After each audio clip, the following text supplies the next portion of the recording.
In primetime news this evening, COVID impacting the court system as more senior lawyers are among the fatalities. Cry for help.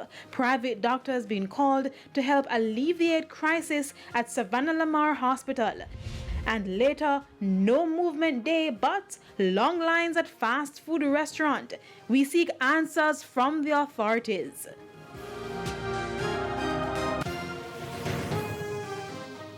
Good evening and welcome to Primetime News. We're live on air and online at onespotmedia.com. I'm Herman Green. Thanks for joining us.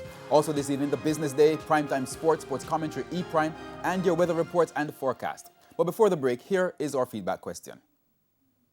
This evening we're asking, what has been your experience conducting business at the tax office during the pandemic? You can share your comments online, facebook.com/televisionjamaica or tweet at televisionjam. Please stay with us. Primetime News returns right after this break.